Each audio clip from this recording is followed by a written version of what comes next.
So according to Midnight Special, March 6th, my birthday is Judgment Day. What the fuck is up with that?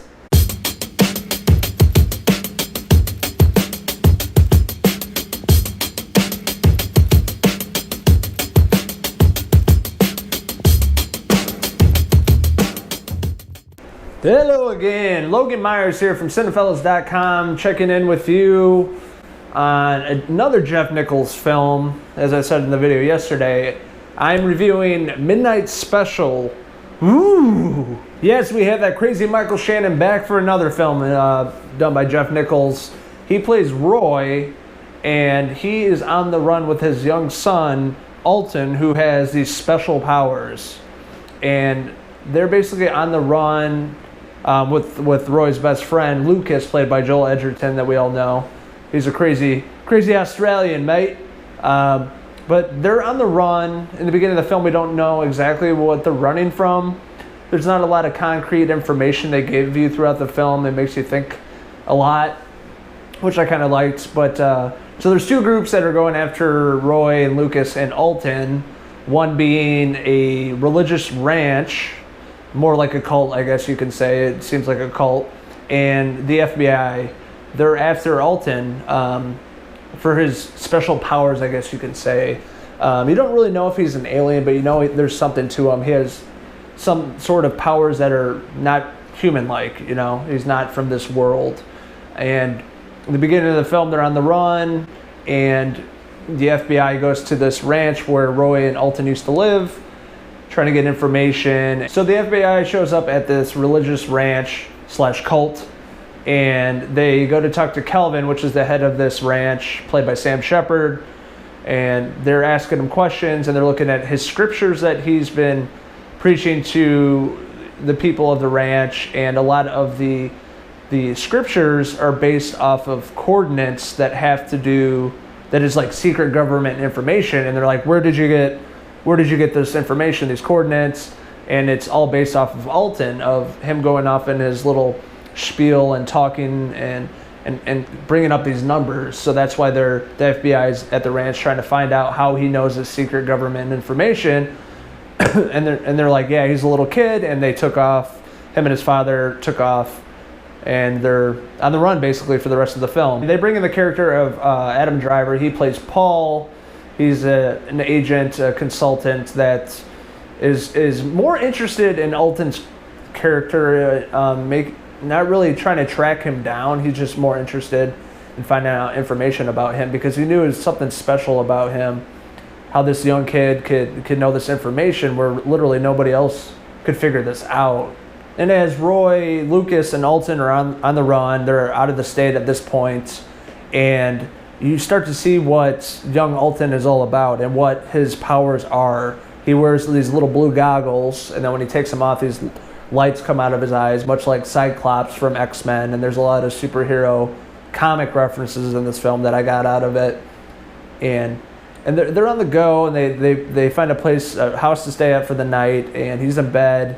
Another thing with Alton is he sleeps all day, and he stays up all night because of the sun and everything in his eyes, so he's got to keep his goggles on. And Roy's able to maintain his son and keep him calm when he freaks out and goes into these episodes.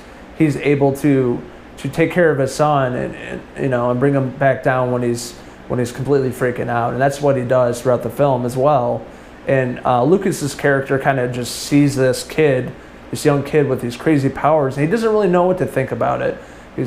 He doesn't really know exactly what this kid is capable of doing. And probably one of the coolest sequences in the film is Roy and Lucas and Alton are stopping at a gas station, and they're fueling up, getting some food. But Roy's everybody in the state is looking for Roy and trying to find Alton, and his picture's up everywhere. He's like, look, man missing, looking for this guy. So he's on the run and trying to keep a low profile and not go out in public too much. But they stop at this gas station, and Roy and Lucas go inside, and Alton makes his way out of this van, and he literally brings down this satellite up in the sky.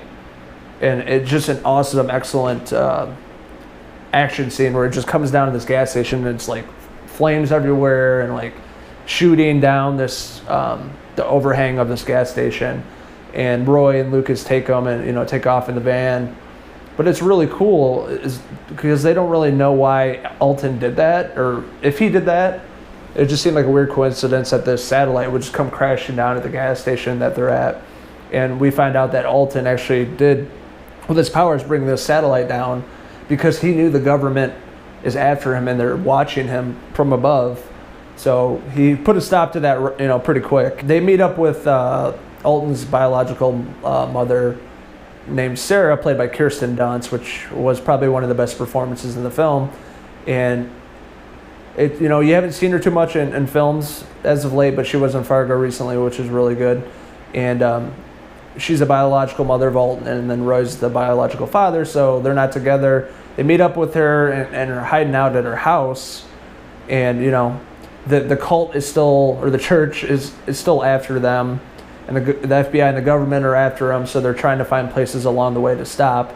The rest of the film, they just can't really stay put at one place. They have to keep going because the government can track them down wherever they're located by the heat signatures off of Alton from the satellites up in the sky and the drones. So they're on the go, and they stop when Alton starts freaking out in the car. Pretty much, he's losing his powers and he can't control them as much, and he's getting sick.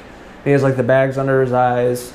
And they have to stop at this side of the road. They didn't really want to take him to the hospital, so they stopped. And Roy and Alton went off into the woods where they found this cave that happened to be there, that Alton really knew that was there. And Lucas and Sarah take off and find a hotel and kind of stay put until Alton is healthy again. You know, the young boy and Roy go off into this field, and you know, he's super sick and he's like dying, and he uses his powers, and it opens up the earth, basically the ground under them in this field, and the sun comes at him, and it's just blaring, and his light beams start coming out of his eyes, and it basically cures him. But it's like this huge energy source that like comes out from under the ground over them. They make their way back to find his mother and Lucas, and they see that Alton's not sick anymore.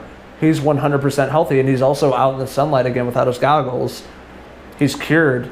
And what the thing is, the sun, when it came down on Alton, it cured him. It made him healthy, which is much like Superman, you know? It's like that cool comic book kind of metaphor, I guess you can call it. The people from the ranch show up and basically cap Roy and Lucas, and they take the kid and they just hightail it out of there. And, you know, they're freaking out, and they get in their car and they go after them. And then you see this long line of cars, the military, and you see the people from the ranch. You see their pickup truck that's empty. So basically the government, FBI, get Alton, and they take him away to their facilities to do further testing on him to see what he is really made of and what he's capable of. And this is where Adam Driver's character, Paul, he's really interested in what Alton really is and what his powers are and why he is here, if he really is some sort of extraterrestrial or if he's just a normal human with some superhero powers. And the FBI have Alton captured, and they're in this big white room, and they're all like behind a glass looking at him and asking him questions. And Alton knows Paul, even though they never met before. He knows him because Paul was interested in finding him, and with Alton's powers, he knew that.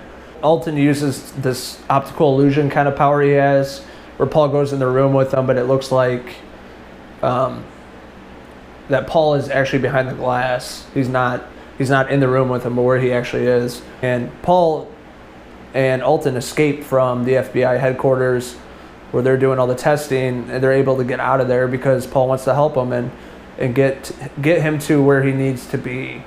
And at this point, it's with his family. So they're able to escape and meet up with Lucas and Roy and Sarah, and they like meet up in this like forest preserve area. And what they find out after Paul drops them off, it's surrounded by FBI at every exit. So they're like, how do we escape from this? You know, Paul wasn't trying to get them in trouble or anything. He just was super interested and wanted to help them out because they knew Alton and their kid is something really special and something out of this world.